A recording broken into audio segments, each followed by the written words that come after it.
On croyait qu'elle avait presque disparu des présentoirs. Mais non, la carte de vœux n'est pas morte. Elle se veut aujourd'hui plus moderne, plus drôle. Ouais, ça c'est mignon comme tout ça. Hein. Et elle semble séduire davantage. Je n'en vois pas de carte traditionnelle parce que pour moi c'est trop... c'est un peu enfermé, quoi, un peu vieillot. Non, je trouve que le monde change tellement, il faut que ça aussi, ça change et que ça évolue. La carte de vœux se porte encore tellement bien que cette petite société namuroise en a fait son business. Elles sont toutes ici. Ici, j'en ai encore quelques-unes.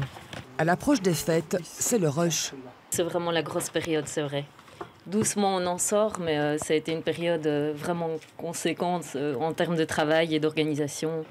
Nathalie et Jean-Christophe peaufinent les dernières commandes. Il y a ici pas moins de 1500 cartes. Il y en a pour tous les goûts. C'est que la carte est toujours tendance.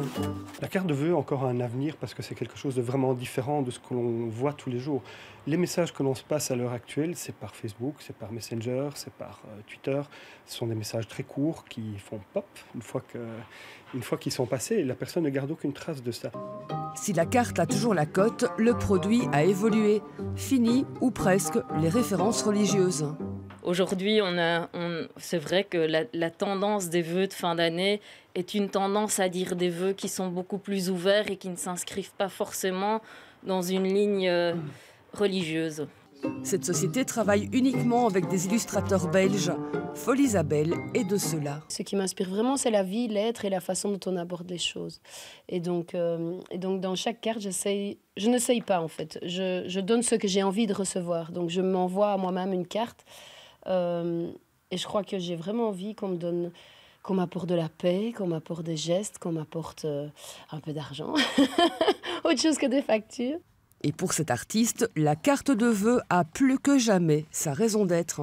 Elle est encore plus d'actualité qu'avant parce que justement, ce sont des gestes oubliés qui touchent beaucoup. Donc celui qui prend le temps de poser des actes qui prennent du temps, je pense qu'il touche davantage que les autres. Ces cartes-ci se veulent 100% belges. Elles sont imprimées dans cette imprimerie namuroise. Ici aussi, on assiste au grand retour de la carte de vœux. On en réimprime.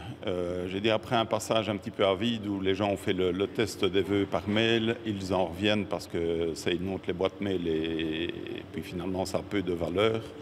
Donc la carte de vœux a tendance à revenir maintenant, oui.